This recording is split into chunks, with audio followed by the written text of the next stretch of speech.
마지막 연습은 소개해드리겠습니다. 여러분, 우리가 오늘 이 자리에 모인 이유는 부자가 되기 위함이겠죠.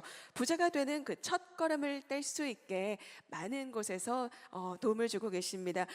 누구나 꿈꾸는 경제적 안정과 또 자유를 이루기 위해서 절제와 저축을 하고 계실 텐데요. 보다 스마트하게 방법을 안내해 주시는 분이십니다. 머니 트레이닝 랩 김경필 대표님께서 오늘 때때로는 촌철살인의 멘트로 따끔하게 혼을 내주실 것 같기도 하고요. 명확한 디렉션을 주시겠습니다. 여러분 힘찬 박수로 대표님 환영해 주시기 바랍니다. 네, 반갑습니다. 저도 조금 일찍 와서 이제 들었는데, 뭐 시간이 조금 밀렸네요. 마지막이라는 것도 좀 약간 부담스럽기도 하고, 카메라 감독님이 좀 힘드실 것 같아서 왔다 갔다 움직이기도 어려울 것 같습니다. 그래서 그냥 한 자리에서 하도록 할게요. 오늘 여러분하고 이야기 나눌 제 주제는 부자로 가는 첫걸음 개인자산 관리라는 제목인데, 제가 제목을 제가 정하지는 않았습니다. 그런데 부자로 가는 첫 번째 걸음, 첫 번째 해야 되는 게 뭐냐? 그러니까 첫 번째만 얘기하면 되는 거죠. 두 번째는 얘기 안 하고 첫 번째만 얘기하도록 하겠습니다. 우선 뭐 이제 저는 앞에 다른 강사분들은 소개는 안 했던데 여기는 안 넘어가고 여기만 넘어가네요. 이제 넘어가네요. 저는 이제 방송과 유튜브에서 머니 트레이너로 활동하고 있는 김경필 멘토입니다. 그게 이제 다른 분들은 이런 소개를 안 해가지고 이거 좀 하기가 좀 그러네요. 그래서 넘어가야 될 것 같은데, 저는 이제 아까 이제 강의 중에도 그런 얘기가 나왔는데 제가 방송을 굉장히 최근에 많이 하고 있거든요. 근데 방송을 아무리 많이 해도 방송에서 봤다는 분은 거의 없어요. 제가 지하철 타고 왔는데 지하철에서도 아는 척을 하시는 분들은 유튜브에서 봤다라고 얘기하지 방송에서 봤다는 분이 없습니다. 중요한 거는 역시 유튜브가 대세다라는 생각이 들어요. 그래서 제가 봤을 때는 저도 이제 유튜브를 하면서 이제 아마 강연을 하게 된 것 같은데, 아침에 이렇게 방송 많이 하거든요.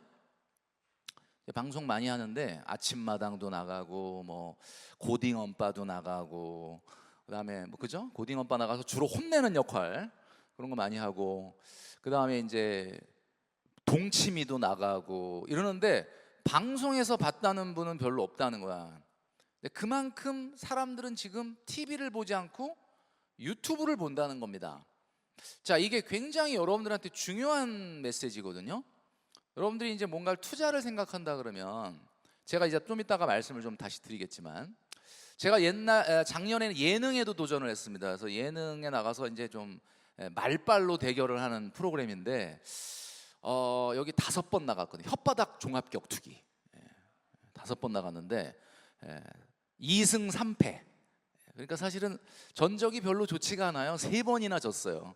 돈 얘기가 참 재밌는데 왜 이렇게 많이 못 이겼냐 봤더니 불륜 얘기를 이길 수가 없어. 그래가지고 3번을 졌어요. 제가 이제 방송을 본격적으로 한 거는 이제 이겁니다. 여러분들 기억하시겠지만, 제가 이제 최근에는 이제 고정을 맡은 게 하나 있는데, 이게 뭐냐면 이제 여러분 아시겠지만 이제 이찬원, 양세형, 양세찬 씨하고 같이 방송을 하는 하이엔드 소금쟁이라는 프로그램입니다. 이게 매주 화요일 날 저녁 8시 55분에 어제도 했거든요. 근데 어제 축구를 했잖아. 그리고 왜 축구랑 또 겹쳤는지 모르겠는데, 하여튼 경제 예능이니까 여러분들 많이 좀 봐주시면 좋겠다 이런 말씀을 좀 드리고, 오늘 여러분들 굉장히 여러 이야기를 오전부터 많이 들으셨죠. 제가 이제 뭐 처음부터 다 듣지는 못했는데 중요한 거는 저는 이렇게 생각을 해요. 좀 전에 이제 뭐 우리 엄승환 이사님도 오셔서 얘기를 하고 그랬는데, 이 정보가 여러분들한테 똑같이 전달이 됐지만 이 정보는 여러분들한테 똑같이 활용되지는 않을 겁니다. 왜냐하면 사람마다 상황도 다 다르고 아까도 얘기했지만 기대 수익률이 다르기 때문에 그렇죠. 그래서 제가 오늘 최종적으로 좀 정리하는 느낌으로 보면, 뭔가 여러 이야기를 들었는데 딱 잡히지는 않을 거예요. 왜냐하면 좀 종목을 좀 찍어줬으면 좋겠는데, 어디 아파트를 사라, 어떤 종목을 사라 라고 하고 좀 해줬으면 좋겠는데 그런 이야기는 안 한단 말이에요. 그러니까 이 정보를 듣고도 수많은 사람들은 다 제각각 해석을 하게 돼 있습니다. 그 결과는 다 다르다라는 이야기죠. 제가 이 영화 한 편을 제가 소개시켜 드리려고 하는데, 이 영화는 정말 10년 정도 전 영화이기 때문에 여러분들이 아마 안 보신 분은 거의 없지 않을까. 자, 이 영화의 맨 마지막 장면이 이 장면입니다. 이 영화에는 관상쟁이가 나오는데, 송강호 씨가 연기한 관상쟁이. 근데 이제 이 관상쟁이가 얼마나 관상을 잘 보냐면, 그냥 얼굴만 딱 보면은 미래를 다 맞춰버려요.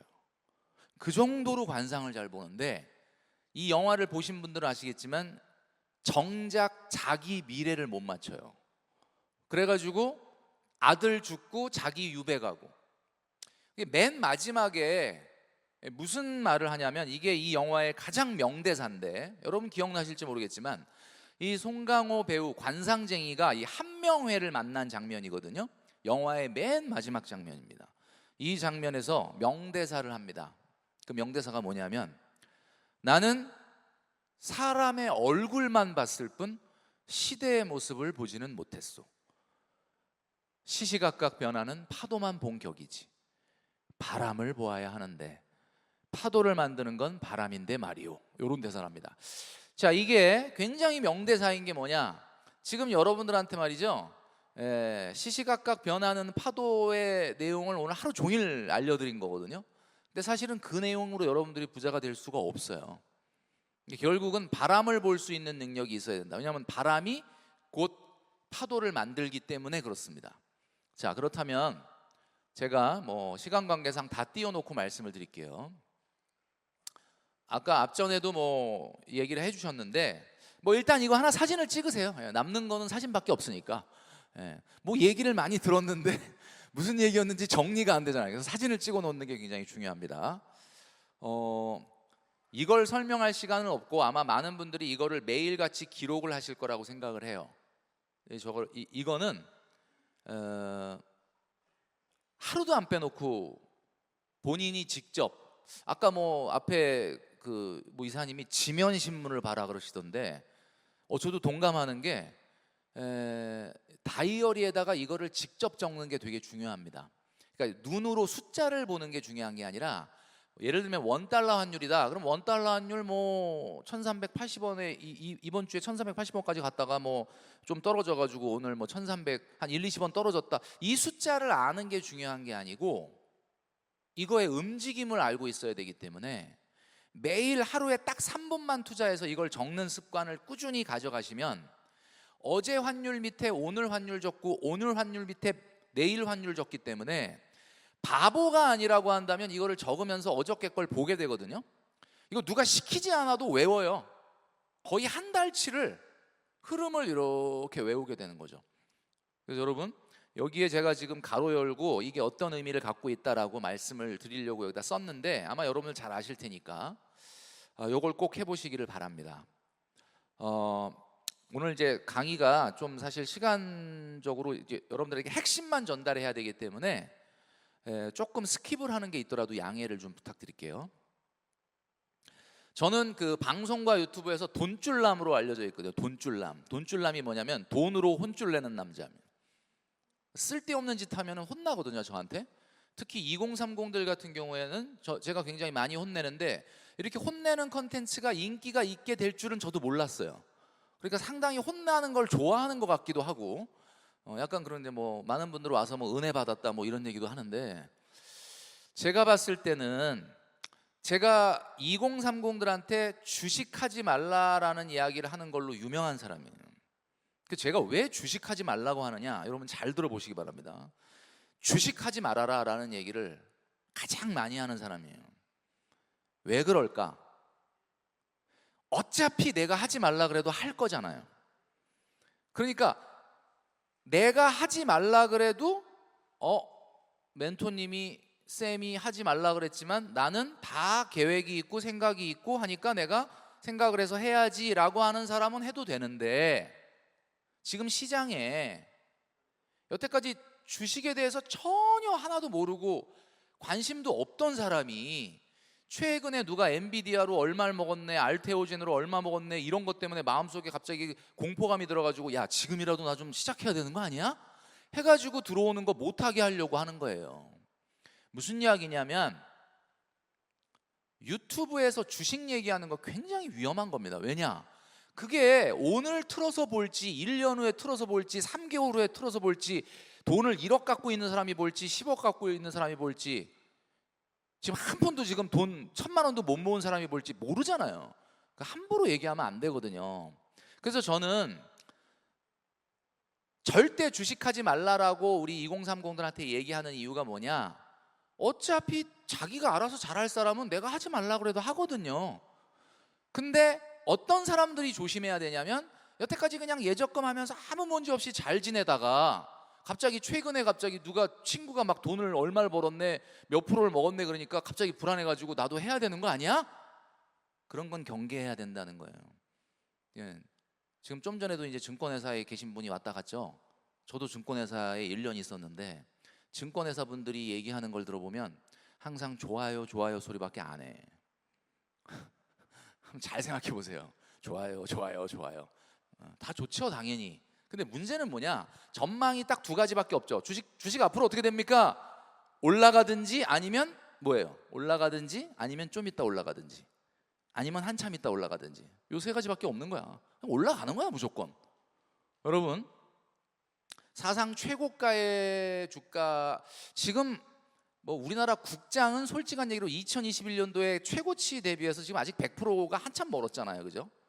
미국은 뭐 100%를 훨씬 더 뚫어가지고 올라가고 있지만 그러면 근데 이게 이제 대체적인 전문가의 입장에서는 조금 더 간다. 사실 너무 오버슈팅이 돼 있잖아요, 사실 펀더멘탈에 비해서. 여러분도 아시겠지만 그러나 이것이 대체제가 없기 때문에 미국 말고 대체제가 없기 때문에 지금 생수가 한 병에 1,000원 해야 되는데 생수가 10만 원이야. 그래도 대체제가 없어. 사막의 생수를 가져가면 20만 원에도 팔리는 거예요. 그러니까 지금 대체제가 없으니까 펀더멘탈과 관계없이 올라가는 거거든요. 근데 이건 미래는 아무도 모르는 게 이미 가치 투자의 영역을 벗어났기 때문에 저는 어떻게 말하냐면 2022년도에 주가를 사셔서 지금까지 붙잡고 버티신 분은 축하드리겠습니다. 그런데 그게 아니고 최근에 상당히 주가에 관심을 갖고 있는 분은 조심해라. 왜냐? 주가가 너무 오를 대로 올랐기 때문에 물론 조금 더 갈 수도 있겠죠. 근데 문제는 물론 좀 더 갈 수도 있겠지만 사상 최고치라는 거는 사상 최고로 위험해졌다는 거예요. 그래서 지금 내가 여태까지 주식에 발을 담그고 있지 않거나 본격적으로 주식 잘 시작하지 않았던 분 같은 경우는 저는 안 하는 게 맞다라고 봅니다. 그래서 제가 여기 지금 보여드리고 있는 칼럼이 뭐냐? 제가 2021년도에 썼던 칼럼인데 월간 신동아에 썼던 칼럼이거든요. 2021년도에 제가 뭐라 그랬냐면 올해는 주식의 지읒자도 몰라도 주식을 꼭 해야 된다. 이렇게 쓴 칼럼이에요 이게. 그러니까 내가 무조건 주식하지 말라고 하는 사람이 아니라고요. 최근의 주가에 대한 부분에 대해서 설왕설래가 많은데 사실은 정상적이진 않다는 거는 꼭 말씀드리고 싶습니다. 여러분들이 판단을 잘 하셔야 된다. 자, 이제 그거에 관련된 내용이니까 요건 좀 넘어가도록 하고요. 지금 주가가 상당히 미쳐 있다. 이렇게 제가 말씀드리고 싶고요. 뭐 좀 상당히 다른 얘기가 동시에 나와서 좀 헷갈리시죠? 좀 넘어가고. 재테크를 잘하는 방법, 내가 부자가 되는 방법 중에 가장 중요한 게 뭐냐면 목적지에 나만 빨리 가는 방법이 있느냐라고 봤을 때 없습니다. 목적지에 나만 빨리 가려고 하는 방법이 있다라고 생각을 하면은 공부를 많이 하게 돼요. 공부를 굉장히 열심히 해요. 부동산도 우리가 오전에 들었죠. 그러면 주식도 그렇고 막 공부를 한다는 거예요. 근데 지금 부동산도 그렇고 주식도 그렇고 공부의 영역을 벗어났어요. 왜냐하면 여러분 아시겠지만 과거에 우리가 주식 공부 처음에 시작할 때 배우는 게 뭐냐면 PBR, PER 뭐 이런 거를 많이 공부하죠. 이 펀더멘탈에 의해서 움직이는 시장이 아니잖아요 지금은. 그러니까 공부가 별 의미가 없어요. 그러니까 여러분 아시겠지만 지금 상황에서는 여러분들이 생각해야 되는 거는 이렇게 상당히 좀 어떻게 보면 주가가 제 입장으로는 오버슈팅이죠. 오버슈팅 되어 있는 이런 상황 속에서는 몸을 좀 잘 사려야 될 것이다 라는 말씀드린다. 여러분 투자라는 거를 한번 과거의 개념으로 돌아보면 이렇습니다. 10년 전 2014년도에 여러분 뭐 하고 계셨는지 한번 생각해 보세요. 자, 2014년으로 시계를 한번 돌려보겠습니다. 2014년 뭐 하고 계세요? 기억 안 나시나요? 2014년 어제 먹은 점심도 기억이 안 난다. 뭐 이렇게 2014년도에 여러분들이 만약에 2024년도를 어때요? 전망을 했는데 10년 후에는 그래도 전기차가 대세는 아니래도 한두 대 정도, 10대 중에 한두 대 정도는 전기차가 돌아다니지 않겠느냐라는 생각을 만약에 했다면 여러분들은 그 당시에 어떤 투자를 했겠느냐? 남들은 아무도 거들떠보지 않는 소재나 배터리 산업의 주식을 샀을 수도 있어요. 10년 정도면 강산도 변한다는데 사과나무를 심는 마음으로 내가 10년 후에는 그때 중요한 게 뭐냐? 그때 그렇게 아무도 거들떠보지 않는 주식을 사고 지금까지 붙잡고 버틸 수 있는 사람은 어떤 사람이냐면 그 당시에 그 돈이 어떤 돈이냐면 있어도 그만 없어도 그만 하는 돈을 넣은 사람이에요.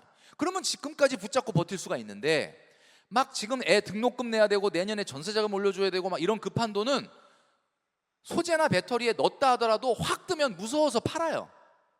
그러니까 투자는 기본적으로 여유자금으로 해야 되는 거예요.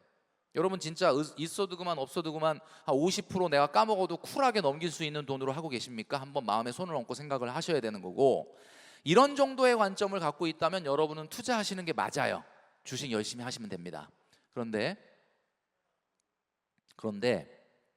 그게 아니라 최근에 한 1, 2년에 2022년도 이후에 미국장이 너무 빠르게 올라가는 것 때문에 어떻게 하다 보니까 주식을 하게 됐고 지금 실제로 조금 수익이 생겼어. 와, 이게 주식이라는 게 그렇게 어려운 게 아니구나, 분위기만 잘 타면 좀 돈을 벌 수 있는 거구나 라는 마음으로 지금 막 시장을 들여다본다 라고 하면 여러분, 제가 좀 전에 얘기했던 투자가 아니고 여러분 그냥 날로 먹으려고 하는군요. 제가 지금 이 그림을 보여드리는 이유가 그거예요. 회 좋아하시죠? 회. 날로 먹으려고 그러는, 그건 주식 투자가 아니에요. 설사 지금 여러분들이 굉장히 좋은 성과를 냈다 그래도 그거는 그냥 뒷걸음질 치다가 운 좋게 뭘 밟으신 거예요. 왜냐? 주식의 역사는 그렇게 단순하지가 않거든요. 제가 대학생 때부터 주식을 받고 주식을 뭐 저도 조금은 했지만 제가 봤을 땐 그렇게 단순한 문제가 아니다. 그래서 여러분, 가장 중요한 건 좋은 종목의 주도주에 올라타는 것도 중요하지만 여러분들의 자금이 여유 자금이어야지, 기대 수익률이 낮아야 수익을 낼 수 있다라는 이야기입니다. 자, 뭐 이제 아까도 뭐 이런 얘기 나왔겠지만은 여러분 이거 뭐 시간이 없으니까 다 띄워놓고 말씀드릴게요. 미국의 통화 정책, 이게 우리가 이제 굉장히 관심을 갖고 있는 건데,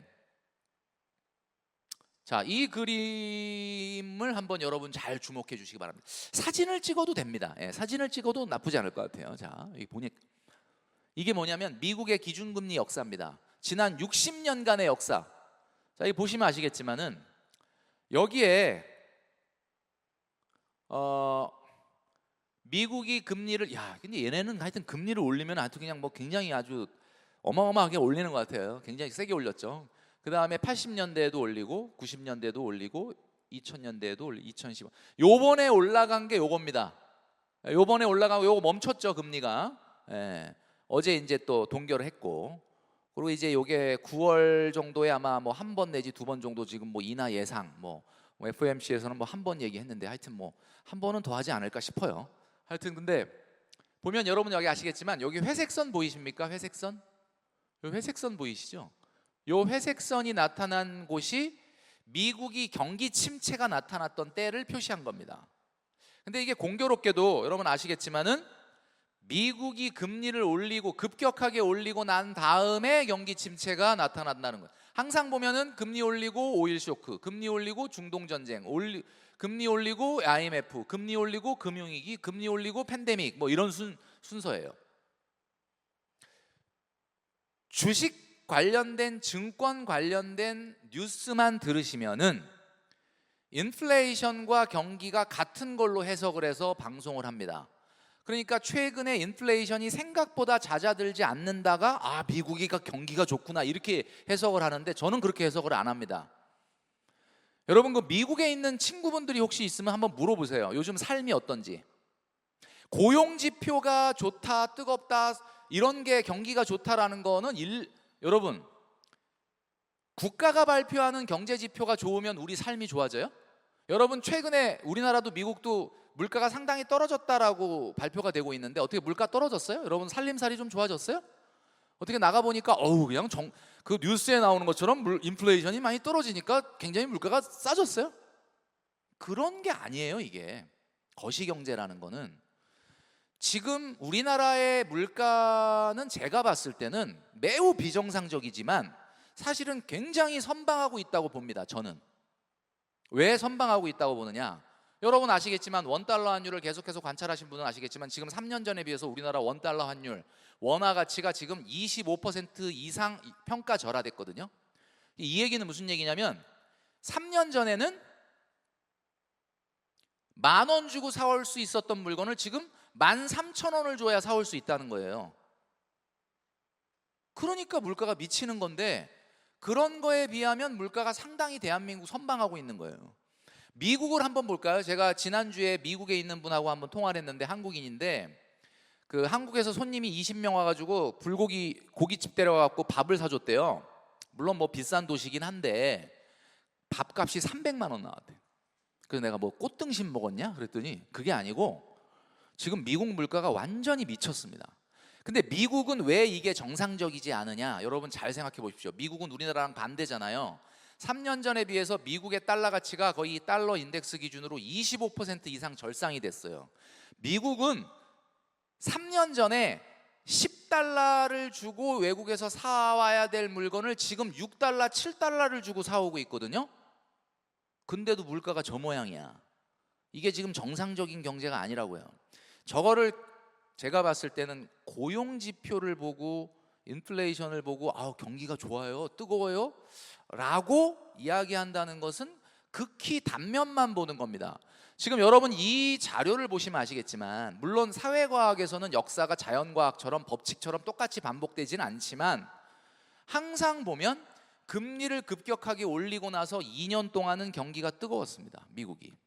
그리고 3년 차 때 다 경기 침체가 왔거든요. 제가 봤을 때는 아까 염송환 이사님도 그런 얘기 하시던데 미국 경제가 이제 조금 좀 안 좋아, 상대적인 거죠. 2025년도에 미국 경제가 지금보다 훨씬 안 좋을 가능성이 굉장히 높습니다. 그래서 여러분 아시겠지만 자산 가격이 이렇게 오버슈팅이 돼 있는 상태에서 경기 침체를 만나면 충격이 클 수밖에 없기 때문에 지금 기존의 22년도 가격으로 미국장에 들어가셨던 분들은 모르겠지만 그렇지 않은 분들 같은 경우는 상당히 신중해야 될 때예요. 지금이. 우리가 이제 뭐 국회에서도 여당이 나와서 한마디 하면 야당이 나와서 한마디 해야 되잖아요. 그죠? 좋아요 좋아요 소리만 지금 계속 들었잖아. 한 시간 내내. 그러면 이제 이게 나가면은 마음이 이렇게 된다고. 이게 좀 정화를 좀 해야 돼요. 여러분 투자에서는. 자, 여러분 우리가 제가 뭐 사실 거시경제를 얘기하는 사람은 아닌데 오늘 아까 뭐 김광석 교수님도 오셨었잖아요. 일단 요거는 일단 알고 계셔야 됩니다. 지난 60년간의 자산시장의 역사를 보면 이렇게 돼 있어요. 여기 사진 마크가 있죠. 사진 마크 하나 찍어라. 그래서 일단 책상 앞에 붙여놓으시고 여러분들이 관찰하는 자산이 있잖아요. 뭐 아파트든 오피스텔이든 주식이든 모든 자산은 상위 자산이 있고, 그러니까 성장 자산이 있고 가치 자산이 있어요. 자, 여러분 아시겠지만 자산은 성장 자산이 있고 가치 자산이 있어요. 성장 자산이 뭐냐? 그냥 쉽게 얘기하면 더럽게 비싼 거예요. 그게 성장 자산. 아파트로 얘기하면 강남 아파트. 주식으로 얘기하면 뭐야? 뭐 엔비디아 같은 거죠. 이런 게 성장 자산이에요. 가치 자산은 뭐예요? 가치 자산은 펀더멘탈에 비해서 너무 싸. 비강남 아파트 굉장히 월세 많이 나오는데 월세 나오는 거에 비해서 싸. 그 다음에 아까 얘기했던 것처럼 뭐 배당주라든지 전통적인 산업 절대 안 망하는 그런 가치주들 있잖아요. 뭐 예를 들면 카드사나 뭐 이런 거. 그 다음에 아까 얘기했던 광고회사 뭐 이런 거, 이런 게 가치주인데 가치주는 가격이 너무 펀더멘탈에 비해서 싸. 요 두 가지의 자산이 상반된 랠리를 한다는 건데 여기 잘 보시면 경기가 하락할 때는 성장주가 상승을 합니다. 경기가 하락할 때는 양극화가 확대가 되고 경기가 회복될 때는 양극화가 축소가 돼요. 자, 그럼 여러분 반대로 하시면 안 되는 거예요. 자, 지금 예를 들어서 양극화가 뭔지를 먼저 이해하고 가야 돼요. 양극화가 뭡니까? 양극화 그러면 많은 분들이 빈익빈 부익부 아니냐 이렇게 얘기하는데, 물론 뭐 그 말도 맞는데 우린 자산시장에서는 이렇게 얘기하죠. 양극화는 제가 한마디로 정의를 해드릴게요. 양극화는 서울과 창원의 집값 차이입니다. 느낌이 팍 오죠? 서울과 창원의 집값 차이, 이게 양극화야. 왜 하필 창원이냐 모르겠어요. 그냥 갑자기 창원이 생각났어. 서울과 지방의 집값 차이. 자, 그럼 양극화는 서울은 없을까요? 서울도 있습니다. 인기 지역과 비인기 지역의 집값 차이가 있죠. 있어요. 자, 그러면 인기 지역 안에는 양극화 없을까요? 있어요. 강남도 양극화 있어. 압구정동이나 대치동과 수서의 집값 차이. 수서도 강남구잖아, 그죠? 이게 다 있단 말이에요. 근데 지난 60년간의 역사에서 이렇게 움직였다는 거예요. 그러면 자, 만약에 우리 여러분들이 앞으로 1년이 지금보다 경기가 회복되고 좋아질 거다 그러면 가치 자산에 투자하는 게 좋을 거예요. 근데 아니다. 근데 이제 우리나라는 미국하고 좀 다르잖아요. 지금 여러분 아시겠지만 미국은 경기가 뜨거웠다가 이제 앞으로 하락될 일이 남아 있는 거. 우리나라는 사실은 그거보다 한 타임 늦죠. 지금 한 타임 늦잖아요, 우리나라가. 그러니까 우리나라의 자산에 투자한다라고 하면은 우리나라 자산의 경기 사이클을 보셔야 된다라는 거죠. 제가 오늘 이제 앞에 여러 강의를 들으시고 최종적으로 정리 비슷하게 이렇게 나가는 강의고, 내가 부자가 되기 위해서 첫 걸음을 어떻게 뛰어야 되느냐라는 얘기를 말씀드렸는데, 사실 이제 제가 좀 전에 말씀드렸던 그 내용을 잘 숙지를 하신 다음에 가장 중요한 게, 이제 제가 오늘 여기 오신 분들의 연배를 보니까 자녀분들이 딱 직장 생활을 막 이제 시작을 한 분들이 많은 것 같아요. 그리고 이제 부자가 되려면 어떻게 해야 돼요? 라는 질문을 뭐 굉장히 많이 받잖아요. 저도 궁금해요, 그게. 저도 진행형이기 때문에. 저도 뭐 알려지기로는 뭐 월급쟁이 출신 치고는 돈 좀 많이 벌었다더라. 근데 뭐 벌어봤자지 뭐. 근데 제가 봤을 때는 직장인에게 할 수 있는 유일한 장점이 뭐냐면 계획이야, 계획. 자영업자한테 계획 세우라 그러면은 혼나요. 다음 달이 안 보이는데 어떻게 계획을 세우냐. 직장인에게 유일하게 할 수 있는 게 직장인이 그 계획이 곧 저축이라는 거죠. 그러면 무저축이라는 말은 무계획이라는 말하고 똑같은 말이거든요. 그러니까 무저축이 무계획이다. 그러면 저축, 지금 제가 이 오늘 강연의 제목이 첫 걸음은 아니지만 우리가 부자가 되기 위해서 첫 번째 걸음을 어떻게 뛰어야 되느냐. 근데 지금 여기서 지금 온라인으로 들으시는 분 말고 오프라인에 계신 분들은 첫 걸음을 뗄 나이는 아니야. 그러니까 이미 뭐 여러 걸음은 떼셨어요. 근데 여러분들의 자녀 세대를 생각하고 들어주세요. 우리 온라인으로 이제 들으시는 분도 마찬가지고, 지금 대한민국의 2030이 가장 문제가 뭔지 아십니까? 대한민국의 뭐 아까도 뭐 Z세대 얘기를 하시던데 42.195km를 달려야 되는데 35km 지점에서 어떻게 달릴까 이거 생각하고 있어. 근데 중요한 건 아직 스타트를 안 했다는 거예요. 여러분, 마라톤 선수들이 딱 출발해가지고 42.195km를 뛰는데 무슨 생각할 것 같습니까? 아, 내가 30km 지점에서 어떤 전략을 써가지고 내가 해야 되겠다, 이런 거 생각할 것 같아요? 물론 출발하기 전에는 한번 생각할 수는 있어요. 근데 진짜 세계적인 마라토너를 인터뷰를 했더니 어떻게 뛸 때 어떻게 35km나 40km에 어떻게 승부를 걸 건지 생각하고 뛰나요? 그랬더니 그런 거 없다는 거예요. 그냥 내 앞에 1km를 미친 듯이 뛰는 거야. 그냥 내 앞에, 그러니까 한마디로 얘기하면은 세계적인 마라토너는 100m 달리기 420번 하는 거야. 지금 대한민국의 직장인들의 가장 큰 문제가 뭐냐? 시작을 안 한다는 거예요. 내 손으로 5천만 원, 1억도 모아보지 못했는데 이게 뭔가 30km 지점, 35km 지점 어떻게 될까요? 자, 대한민국 직장인이라면 돈을 번 지 7년 안에 1억은 있어야 되는 거예요. 이 메시지가 여러분 가장 강력하고 중요한 메시지거든요. 돈 번 지 7년이면 1억은 있어야 돼. 그게 무슨 이야기냐면 누리호가 발사돼가지고, 누리호가 이번에 발사 성공을 했잖아요, 얼마 전에. 발사 성공을 하려면 발사되고 2분 안에 음속 돌파를 해야 돼. 그 랩 타임을 안 지키게 되면은 발사 실패예요. 대한민국 직장인 중에 7년 안에 1억을 모으는 친구들도 굉장히 많지만 7년이 됐는데도 5천만 원도 없는 친구들이 많다. 그러면 결국은 여러분 한번 생각해 보십시오. 동기들은 한 6년 7년 됐는데 다 통장에 그래도 1억은 갖고 있어. 1억은. 근데 나는 한 2, 3천 있어.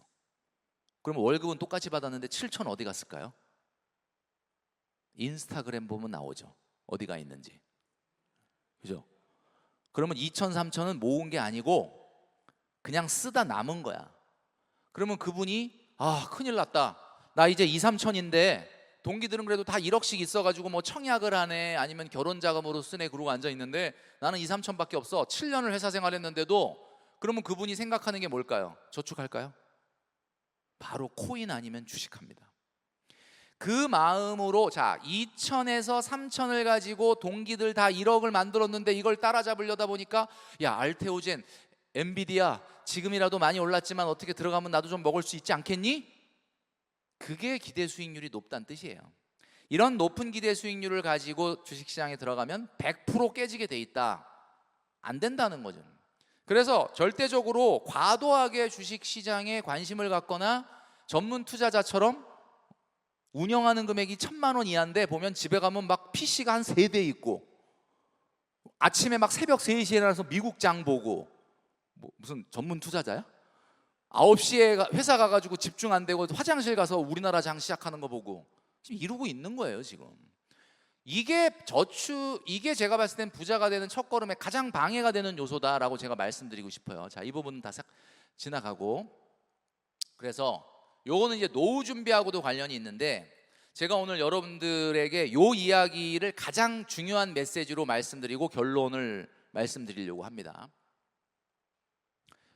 앞에 이야기 쭉 들으셨던 내용하고 조금 상반된 내용일 수 있어요. 어떻게 하면 부자가 되느냐라는 질문을 진짜 많이 받는데 경제 전문가, 재테크 전문가, 솔직히 전문가라는 건 이 세상에 존재하지 않습니다. 여러분도 아시겠지만 가장 많이 받는 질문인데 근본적으로 얘기했을 때 지금 세계 5대 부자 있죠. 5대 부자. 여러분 아시죠? 세계 5대 부자가 누구예요 지금? 베르나르 아르노 회장, 루이비통, 그 다음에 일론 머스크, 제프 베조스, 레리 앨리슨, 워렌 버핏, 이 5대 부자, 이 5명 중에 혹시 주식 투자해서 부자 된 사람이 있습니까? 워렌 버핏이라고 얘기하려고 그러셨죠? 워렌 버핏도 버크셔 해서웨이의 성공이지 그 개인적으로 무슨 주식창 들여다보면서 투자한 게 아니잖아요. 근본적으로 제가 봤을 때는 너무 과도한 투자 공부에 에너지를 뺏기는 것이 2030들의 문제예요 지금. 투자는 어떻게 해야 되냐면 아까 제가 얘기했잖아요. 내가 그 돈 한 50% 잃어버려도 속은 좀 쓰리겠지만 쿨하게 넘길 수 있는 여유 자금을 사과나무를 심고 10년 동안 과일이 안 맺히더라도 나는 문제 없다라고 생각하고 하는 게 투자여야 되는데 지금은 다 데이 트레이딩 하고 있잖아. 그래갖고 성공할 수 있느냐? 절대 성공하지 못합니다. 운 좋게 높이 올라가는 파도를 잠시 탔을 뿐이에요 지금. 너무 좋아하실 필요도 없고 너무 실망하실 필요도 없어요. 언젠가 높이 오른 파도는 부서지게 돼 있고 또 부서진 파도는 언젠가 다시 올라가게 돼 있는 게 투자 시장입니다. 자, 그래서 여러분 중요한 거는 우리 2030들이 제발 투자 시장에 쏟는 에너지를 투자 시장에 쏟는 그 에너지 새벽 3시에 일어나가지고 졸려 죽겠는데 그거 미국 장 보겠다고 내일 출근해야 되는데 잠도 안 자고 그런 에너지를 제발 자기 개발, 도전, 경험, 학습, 역량 강화에 써라. 그래서 제가 주식 투자하지 말라고 하는 겁니다. 자, 4가지의 경제 무개념을 오늘 여기다가 떨어뜨리시고 이 문을 이제 좀 있다가 한 10분, 15분 있다가 나가시게 될 건데 딱 나가시면 여러분들은 부자가 될 수 있을 거다라고 저는 말씀드리고 싶어요. 왜? 4대 경제 무개념을 머릿속에 짊어지고 있는데 내가 아무리 좋은 투자 정보를 갖고 있다고 그 사람이 부자 되겠습니까?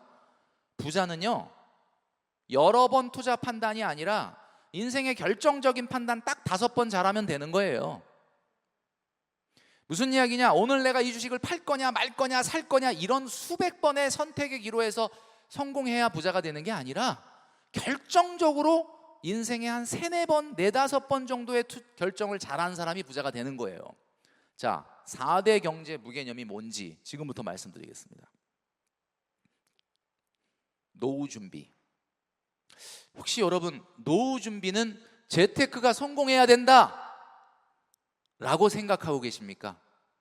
그러면 그게 경제 무개념입니다. 충격이죠. 오늘 하루 종일 내가 그 얘기 들었는데 이게 왜 그러냐면 여러분 아시겠지만 우리의 부모님 세대는 재테크가 진짜 노후 준비를 성패를 갈랐어요. 우리 부모님이 재테크에 실패했어. 근데 꼭 보면 우리 어머님 친구분들은 또 꼭 성공한 사람이 있어 주변에. 근데 우리 세대는 쉽지 않다는 거예요. 재테크로 뭔가 극명한 결과가 갈릴 가능성은 적습니다. 물론 재테크가 도움은 됩니다. 재테크를 잘하면 노후 준비가 제대로 되는데 도움은 됩니다. 그러나 결정적으로 그게 중요한 게 아니다. 여러분 뭐에 투자하셔야 되냐면 사회활동 연장에 투자를 해야 돼요. 지금 90년대생의 평균 기대 여명이 얼마인지 아십니까? 놀라지 마십시오. 90년대생 분들의 자녀분들 많이 데리고 있으시죠? 90년대생의 평균 기대 여명이 평균 95세래요. 평균 95세라는 얘기는 무슨 얘기냐? 그냥 평균적으로만 건강해도 무조건 95세를 사는 거예요. 그러면 무슨 얘기냐? 운이 좀 없어갖고 조금 더 건강하면 바로 110세예요. 근데 내가 60세에 정년 끝내고 나와서 재테크 성공해갖고 이제부터 놀고 먹겠다.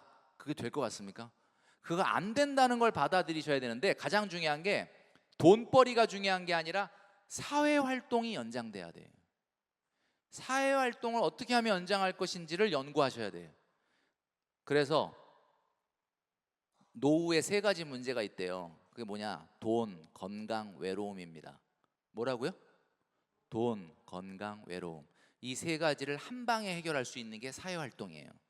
사회활동 그거 뭐 내가 모임 나가고 사람 만나고 그러면 돼. 제가 얘기하는 그 사회활동 그게 아니라 어쨌든 누군가에게 사회적 기여를 하고 누군가의 필요를 해결할 수 있는 일을 그 잡이면 너무 더 좋은 거겠지만 지금부터 투자의 에너지를 투자 공부에 에너지 쏟는 거에 3분의 1만 여기다 쏟아. 내가 15년 후에 10년 후에 5년 후에 어떻게 하면 사회활동을 건강하게 연장시킬 수 있을 것이냐. 이게 꼭 돈벌이가 아니래도 상관없습니다. 제가 아까 유튜브 얘기했잖아요. 여러분 이 세상이 어떤 세상이냐. 제가 지나가다가 산속을 바라보면서 야, 저 산속에는 뱀이 몇 마리나 있을까? 이게 갑자기 어느 날 궁금하더라고. 그러다 내가 속으로 이 생각을 했어. 야, 근데 이런 시답지도 않은 궁금증을 누가 해결하겠니? 그리고 유튜브에 쳤더니 그걸 또 연구하는 유튜브가 있어. 여러분, 여러분만이 잘할 수 있는 걸로 사회에 뭔가 다른 사람들의 궁금증을 해결해주고 풀어줄 수 있는 게 있어요. 작년에 유튜버들이 가져간 수익이 4조 원이 넘었거든요. 우리나라에서도. 여러분도 다 하실 수 있어요. 별거 아닌 것 같아도 할 수 있다. 사회활동이 연장이 돼야 돼요. 그 다음에 분산투자. 최근 ETF가 인기 있는 이유가 뭡니까? 최근에 ETF는 너무 한두 개 종목에 투자하기는 주가가 너무 위험 수위를 넘어선 거, 너무 비싸니까 이제 불안하니까 분산투자를 하겠다. 여러분, 분산투자가 종목을 분산하는 게 분산투자인가요? 혹시 여러분 오늘 정보를 많이 들으시면서 이제 조금 너무 주가가 너무 갔으니까 이제 조금 슬슬 분산투자를 생각하자. 종목을 분산하는 것은 분산투자가 아닙니다. 경제 무개념이죠. 진짜 분산투자는 예금과 분산하는 겁니다. 안전자산과 분산. 제가 아까 얘기했잖아요.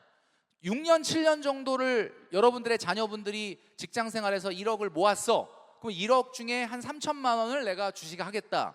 7천은 예금을 하겠다. 그러면 그건 분산투자가 맞죠. 근데 남들 다 1억 모으는 동안 안 모으고 있다가 갑자기 2, 3천만 원 갖고 있어. 이거 역전을 해야 되니까 요거 그냥 몰빵으로 주식을 다 집어넣는데 불안하니까 A부터 Z까지 다 사자. 제가 아까 미국의 경기 침체 예고했죠. 25년도에. 미국의 경기 침체 오면 A부터 Z까지 다 떨어져요. 그게 분산 효과가 없다고. 여러분 그런 장을 경험을 안 해보신 분도 많죠. A부터 Z까지 다 떨어지는데 아무리 분산하면 뭐해. 이게 두 번째 경제 개념입니다. 진정한 분산 투자는 전략적 자산 배분이 돼야 되는데 여러분들이 두 다리 쭉 펴고 건강을 유지하려면 여러분들이 위험 자산에 들어가 있는 돈은 여러분들의 전체 자산의 25% 이내가 돼야 돼요. 나 그러면 25% 말고 정도면 너무 투자할 돈이 없는데, 그럼 하면 안 되는 거죠. 자, 창업을 생각하시는 분도 많아. 창업 굉장히 좋습니다. 제가 봤을 때는 창업. 자, 그런데 창업하고 첫 달에 나온 돈, 사업소득 내 걸까요?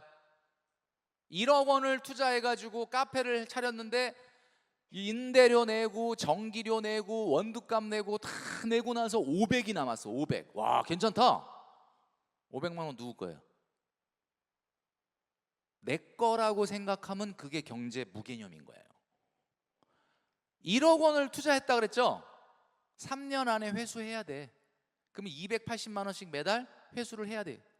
실제 500만 원 벌어도 280만 원은 투자금 회수하는 데 들어가야 되니까 220이 내 거야. 근데 여러분 잘 보십시오. 어디 가서 알바를 해도 220은 벌어요. 창업할 필요가 없었던 거야. 무슨 얘기냐? 근데 280씩 이렇게 다 갚고 나서 1억 원 투자금을 1억 원을 다 회수하고 나서도 500 나왔다. 그럼 그 500은 누구 거예요? 내 거예요? 그때쯤 되면은 장사가 안 되기 시작해. 그럼 무슨 얘기냐면 그 500만 원이 내 거가 아니라는 거죠. 한 30%는 다시 인테리어를 바꾸든 메뉴를 바꾸든 아이템을 바꾸든 다시 재투자가 돼야 돼요. 여러분, 창업에서 이 사업이라는 것 자체는 컨벤션 효과가 있기 때문에 처음에 오픈빨이라고 그러잖아요. 처음엔 좀 돼. 근데 문제는 그걸 믿으면 안 돼. 여러분 아시겠지만 한 2, 3년 정도 지나게 되면은 매출 커브가 하락합니다. 그럼 그때 그걸 띄우기 위해서는 여러분들이 받는 사업소득은 여러분들 거가 아니고 결국 뭐다? 투자금 회수하고 나서도 지속적으로 30%는 투자가 돼야 그 매출과 이익을 유지할 수가 있는 겁니다. 자, 그러면 마지막 남았죠. 마지막이 뭐냐? 월급 타면. 우리 여기도 월급 타시는 분 있죠? 우리 자녀분들도 월급 많이 타고. 월급 타면 그 돈은 내 돈이에요? 여러분들의 자녀분들이 지금 월급 300만 원을 타면 그 300만 원을 몇 퍼센트 저축할 것 같습니까? 그 300만 원이 내 돈이라고 생각을 해서 요즘 뭐 살 때마다 내 돈 내산 그러잖아요. 내 돈이 아니죠. 이걸 내 돈이라고 생각하는 게 결국은 경제 무개념이에요.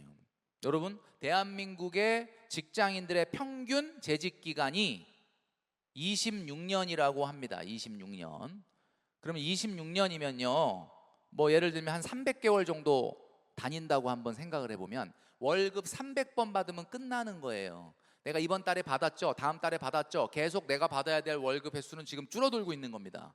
이 월급이 내 거였냐? 잘 보시면 아시겠지만 이 월급은 유한하기 때문에 지금의 나, 5년 후에 나, 10년 후에 나, 20년 후에 나하고 쉐어하라고 지금 주는 거예요. 근데 이거를 내돈내산이라고 다 쓴다?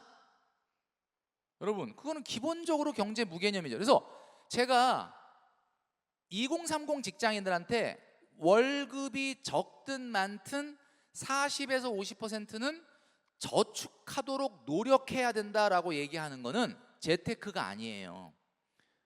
2030 직장인들이 100만 원, 150만 원이라도 저축을 해서 7년 안에 1억을 모아라라고 얘기하는 거는 재테크가 아니고 원리금 균등분할 상환이야. 갚아야 되는 거라고요. 이 개념이 머릿속에 있는 친구들이 많아요. 2030 다 그렇다는 게, 2030 친구들 중에서도 10명 중에 2, 3명을 만나보면 와, 지방에 올라와서 지방에서 월세를 내면서도 내가 1년, 2년, 3년 지났는데 아무런 자본이 안 늘어난다 그러면 어떻게 부자가 되겠냐 생각하면서 남들 보기에는 그 1,000만 원, 2,000만 원, 3,000만 원이 되게 작아 보이지만 그 돈을 알차게 모으려고 하는 친구들이 있다는 거지. 그런 분들이 제대로 된 경제 개념을 갖고 있는 건, 제가 말씀드립니다. 저축은 재테크가 아닙니다. 원래 그냥 기본적으로 해야 될 원리금 균등분할 상환이에요. 그렇게 생각을 하고 해야 일단 부자가 되든 말든 출발점이 되는 거예요. 근데 지금 대한민국의 2030 분들 중에서 신용불량자가 25만 명이야. 그 25만 명이 왜 신용불량자가 됐냐? 뭐 창업을 해서 그런 게 아니에요. 남의 돈 빌려서 해외여행 가고, 남의 돈 빌려서 심지어 명품을 사고, 남의 돈을 쓸데없이 빌려서 그냥 쓰고 나 몰라라 하는 거야. 경제 개념이 없는 거죠. 저희 세대하고 지금 세대가 가장 크게 다른 건 뭐냐? 저희 세대는, 그리고 저희 선배님 세대는 결핍이라는 걸 경험했습니다. 결핍이 있었기 때문에 경제 개념이 있는데, 지금 뭐 저도 이제 20살 넘는 자녀들을 키우고 있지만 얘네들이 결핍이 없어요. 그러니까 경제 개념이 없다. 자, 부자가 되려면 어떻게 해야 되느냐? 자, 첫걸음이 뭐냐? 자본을 모아라. 근데 그 첫걸음이 내딛지를 않는 거야. 내 힘으로 3천, 5천을 모아보지 않은 경험을 갖고 있는 사람이 주식시장에 들어오게 되면 어떻게 되느냐? 지금 최근에 작년에 NH농협증권에서 발표한 자료를 보니까 대한민국의 개미 투자자들의 99%가 딱 3개 종목을 샀다 그러더라고요. 그러니까 무슨 얘기냐면 개미 투자자들의 99%가 자기 포트에 담은 종목이 똑같다는 거예요. 그 무슨 얘기예요? 뭐 생각을 좀 한 거야 그거? 그 따라다닌 거 아니야 그냥? 그러니까 그 종목이 오버슈팅이 안 될 수가 없는 거죠.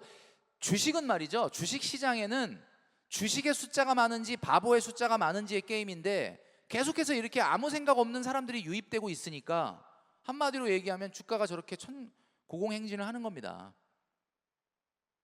아, 어떤 분은 그래요. 멘토님, 제가 그 내용은 다 아는데 그렇게 막 사실 너무 좀 잘 개념이 없는 바보들이 너무 시장에 많이 들어오니까 그 앞으로 그렇게 밀고 올라가는 거를 예상을 해서 투자를 하는 겁니다. 뭐 이렇게 얘기하는데, 뭐 그러면 할 말은 없는데 이 굉장히 정상적이지 않다. 그래서 우리가 기본적으로 부자가 되는 데 있어서 가장 중요한 첫걸음이 뭐냐 라고 한다면 리스크 리턴 트레이드 오프죠. 아까도 뭐 나왔지만 하이 리스크 하이 리턴, 리스크와 리턴은 교환되는 거예요. 리스크 줄이면서 리턴 늘리고 싶어요, 이런 거는 이 세상에 없어요. 그럼 그 얘기는 무슨 얘기냐? 과연 여러분들이 리스크를 테이크할 만큼 지금 리스크를 테이크할 만큼 과연 자본이 튼튼하게 있습니까? 그걸 일단 마음속에 생각을 하셔야 되는 거고, 리스크를 테이크해도 될 만큼 나이가 젊으세요? 50, 60, 70대 만약에 내가 투자에 실패가 있으면 데미지는 복구가 좀 불가능할 텐데, 제일 중요한 거는 투자는 성공하는 사람은 딱 정해져 있어요. 투자는 기대 수익률이 무지하게 낮은 사람이 성공하는. 기대 수익률이 낮은 사람이 어떤 사람이냐? 자기가 주식을 샀는데 산 걸 까먹어. 뭘 샀는지. 그럼 그 사람은 그 주식에 대한 기대가 막 20% 먹어야 된다, 30% 먹어야 된다 그러겠습니까? 그냥 뭐 이게 좀 앞으로 괜찮을 것 같아서 샀는데 까먹는 거야. 내가 뭐 사놨더라? 물론 우리가 그 정도까지는 우리가 기대할 수 없겠지만 그런 사람이 돈을 번다는 겁니다. 마치 제가 이런 말씀드리면 무조건 장기 투자하면 성공인가 보다, 그런 얘기는 아니고요. 자, 그래서 이 얘기는 넘어가고, 제가 마지막 메시지, 이제 왜 우리가 돈을 못 모으는지에 대한 이야기를 하려고 했는데, 요거는 뭐 여러분들이 아마 유튜브나 이런 거에서 많이 보셨을 거라고 봐요. 요걸 넘어가고, 가장 중요한 게 우리가 첫 번째로 부자가 되기 위한 첫걸음 중에 가장 중요한 거는 1억 만들기부터 시작을 해야 된다라는 이야기입니다. 1억 만들기부터. 네. 자, 요 얘기를 드리고 마무리하고 질문을 들어가도록 하겠습니다. 자, 지금 제 이야기를 들으면서 많은 분들이 그래, 우리 자녀들 보니까 주식은 하는데 너무 저축을 안 하더라. 제가 절약에 대한 이야기를 많이 하면 여기 있는 분들은 절약이 왜 중요한지를 알지만, 이제 우리 젊은 세대들은 그거 택시 기본 요금 한두 번 안 타고 뭐 커피 한 잔만 먹고 2잔 안 먹고, 그러면 그래봐야 절약되는 게 한 달에 한 5만 원 10만 원인데 그 5만 원 10만 원으로 뭔가 대세가 바뀌진 않지 않습니까? 이렇게 얘기를 해요. 물론 그렇죠. 근데 제가 말씀드린 건 뭐냐면, 절약과 절제가 기본적으로 되어 있는 사람은 애티튜드가 바뀌어요. 옛날에 공부할 때 보면 야, 나 30분만 더 하고 갈게 라고 하는 친구가 있잖아요. 그럼 그 친구는 뭐 30분만 더 하고 갈게, 그럼 야, 그 30분 더 한다고 뭐 달라져? 안 달라지죠. 그러나 문제는 그런 애티튜드를 가져야지 성장이 있는 거거든요. 재테크의 프로세스를 여러분 바꾸셔야 되는데 이렇게 바꿔야 됩니다. 아끼고 모으고 불리고 이 프로세스를 머릿속에 갖고 있거든요. 그러니까 저축 좀 하자 그러면 대부분 생각하는 게 뭐예요? 어떻게 아낄까? 뭐를 아낄까? 근데 이게 아니라는 거예요. 저축을 잘하는 사람들은 이렇게 안 해. 저축을 잘하는 사람은 일단 모으고 먼저 모아요. 일단 모으면은 누울 자리를 없애버려야지 아껴지는 거거든. 그러니까 모아야 아낄 수 있는 거야. 모아야 내가 누울 자리를 없애야 발을 못 뻗을 거 아니에요. 그러니까 우리가 저축 좀 해보자라고 갑자기 이렇게 마인드를 확 바꾼 분들의 가장 대표적으로 실패하는 원인이 뭐냐? 아끼고 모으고 불리고 하려고 하니까 자 아껴보자 그러고 막 이렇게 별로 아낄 게 없는 거야. 에이 나는 안 돼. 이건 내 잘못이 아니라 회사 잘못이야. 월급을 조금 주는 회사 탓이다. 이렇게 생각하는 거죠. 아까 제가 얘기했죠. 원리금 균등 분할 상환으로 갚아야 되는 게 월급인. 그래서 여러분 모으고 아끼고 불리고 자산을 첫 번째로 불리기 위해서는 1억 만들고 나면 뭐가 확 달라지나요? 라고 물어보는 분들이 많은데 1억 만들면 뭐가 달라지나요? 1억 만든 다음에 어떻게 해야 되나요? 라고 물어보는 사람의 99%가 1억을 안 모은 사람들이에요. 1억을 모으면 생각지도 않았던 결혼을 생각할 수도 있고 생각지도 않았던 청약을 꿈꿀 수도 있고 창업을 꿈꿀 수도 있고 투자를 꿈꿀 수도 있게 됩니다. 자, 그래서 가장 중요한 것은 여러분 아시겠지만 일단 첫 걸음은 자본을 모아야 된다라는 부분을 여러분들에게 말씀드리고 싶습니다. 시간이 이게 딱 그 초를 재는 시간이 있더라고요. 그래서 이제 말씀드릴 수 있는 이야기는 조금 더 있었지만 정리하도록 하겠습니다. 네. 감사합니다. 그럼 이제 사전 질문에 대한 답변 순서로 곧바로 넘어가 보겠습니다. 첫 번째 질문 공개해 주시기 바랍니다. 한별아님, 이자를 갚을지 저축을 할지 고민이 됩니다. 고민될 때는 우리 대한민국 사람들은 어떻게 하죠? 뭔가 고민이 될 때는 반반.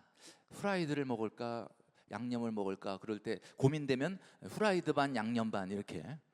그러면 대출을 갚는 게 우선일까요? 저축을 하는 게 우선일까요? 계산기상으로 보면은 우리가 계산기상으로 보면 당연히 수신금리와 여신금리 그러니까 예적금 금리보다는 대출금리가 뭐 학자금 대출이 아니고서는 높죠. 그러니까 계산기상으로는 내가 매달 100만 원의 여유자금이 있어. 이 100만 원을 당연히 대출을 갚는 게 맞아요. 그런데 그렇게 시켜봤더니 아 대출 갚겠습니다 그래 놓고 대출을 막 갚어. 그러다가 어떤 달 잠깐만 이 달에 조금 돈이 모자라. 이거는 그냥 내가 쓰고 다음 달에 갚자. 이렇게 되는 경우가 많다. 인간은 머릿속으로는 굉장히 합리적인 생각을 하지만 행동은 합리적으로 움직이지 않습니다. 그러니까 그럴 바에는 그냥 저축으로 자동이체를 묶어갖고 강제로 그냥 월급날 그냥 내 통장에서 은행 통장으로 돈을 강제 이전시키는 게 낫지 않겠느냐. 그래서 뭐 그런 것도 하나의 방법이고 난 그 정도는 아니다. 내가 관리는 된다. 여러분 내가 여유자금이 있는데 그 여유자금을 다 빚을 갚아버리면은 대출은 빨리 줄어드니까 좋은데 내 손에 잡히는 돈이 너무 없으니까 뭔가 허무하다. 자, 그래서 일부는 조금 대출을 상환하고 일부는 적금을 하는 것도 저는 좋은 방법이라고 생각합니다. 계산기상으로 두들겨 보면야 당연히 그냥 대출을 다 갚는 것이 맞겠지만 아마 물어보신 분이 고민이 아마 거기 지점이지 않을까 싶어요. 그래서 저는 너무 100% 갚는 것보다는 목돈을 모으고 내 수중에 돈이 생기는 기쁨을 누려보는 것도 좀 좋은 방법이 아니겠느냐. 이렇게 답을 좀 드리고 싶습니다. 네, 좋습니다. 강제이주 전략 혹은 반반 전략 다양하게 해답 주셨네요. 고맙습니다. 두 번째 질문 공개해 보겠습니다. 여별주님, 연평균 7에서 10% 매년 보장되는 자산관리 비법은 무엇일까요? 네, 요거 앞에도 나왔었죠. 앞 시간에도 제가 요 질문을 제가 골랐거든요. 근데 이 질문을 왜 골랐느냐 하면은 이제 우리가 자산 시장에서 이렇게 질문하는 분들이 너무 많다는 거예요. 연평균 아주 구체적입니다. 7%에서 10% 매년 보장 되는 자산관리 비법은 무엇일까요? 저 배우고 싶네요. 매년 보장되는 7%에서 10%. 제가 기대 수익률이라는 말을 아까 했잖아요.